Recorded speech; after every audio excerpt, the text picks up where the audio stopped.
चकाचौंध में संगम की रेती की महिमा किस तरह फैलने जा रही है, इसकी बानगी महाकुंभ में दिखेगी। इस महाकुंभ में सिर पर गठरी और हाथों में झूला लेकर पांटुन पुलों पर धक्का खाने वाली खांटी गवई अंदाज वाली घूंघट की ओर से झांकने वाली महिलाएं ही नहीं, दुनिया को चलाने वाली कई अरबपति महिलाएं भी संगम की रेती पर कल्पवास करेंगी।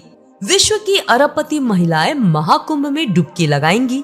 लॉरेन पावेल जॉब्स कल्पवास तो सुधा मूर्ति प्रवास करेंगी।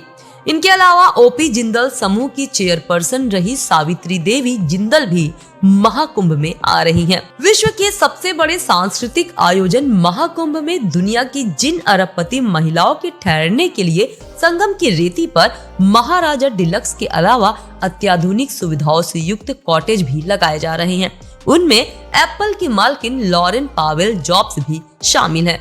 अमेरिकी राष्ट्रपति जो बाइडेन, पीट बुटिजेग और कमला हैरिस जैसे हस्तियों के राजनीतिक सामाजिक अभियानों में हिस्सा ले चुकी एप्पल की मालकिन Lauren Pavel jobs Paush Purnima पर प्रथम डुबकी के साथ संगम की रेती पर कल्पवास भी करेंगी। लॉरेन महाकुंभ के शुभारंभ के दिन आएंगी। उनके ठहरने की व्यवस्था निरंजनी अखाड़े के आचार्य महामंडलेश्वर स्वामी कैलाशानंद के शिविर में किया जाएगा। वो 29 जनवरी तक उनके शिविर में रहकर सनातन धर्म को समझेंगी। वो कैलाशानंद के शिविर में 19 जनवरी से शुरू हो रही कथा की पहली यजमान भी होंगी। लॉरेन पावेल जॉब्स एप्पल के सह संस्थापक स्टीव जॉब्स के निधन के बाद विरासत में मिली $25 बिलियन की संपत्ति के मालकिन है। इसके अलावा इंफोसिस फाउंडेशन के संस्थापक नारायण मूर्ति की अरबपति पत्नी विख्यात समाज सेविका सुधा मूर्ति भी महाकुंभ में डुबकी लगाएंगी। सुधा मूर्ति के लिए उल्टा किला के पास कॉटेज भी तैयार किया जा रहा है। वो भी रेती पर प्रवास कर महाकुंभ की संस्कृति को समझेंगी। इसके अलावा ओपी जिंदल समूह के चेयरपर्सन रही सावित्री देवी जिंदल भी महाकुंभ में आ रही हैं।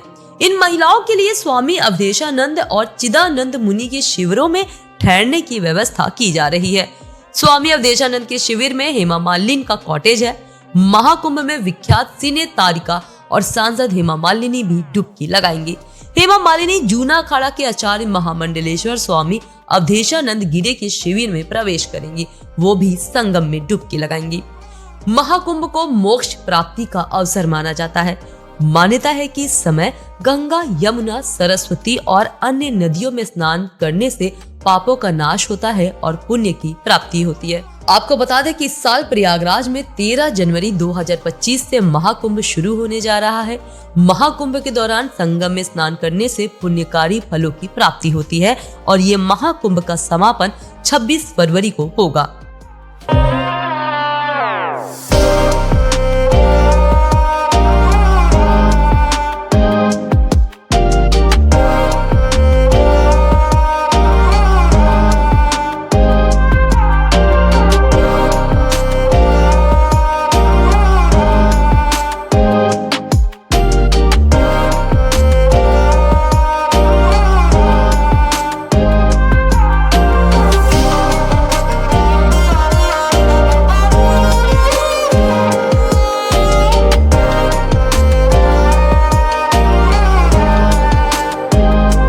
महाकुंभ की एक एक अपडेट देखने के लिए न्यूज केस यूट्यूब चैनल और न्यूज केस फेसबुक पेज पर हमसे जुड़ें। न्यूज केस, सच जहां हम वहां।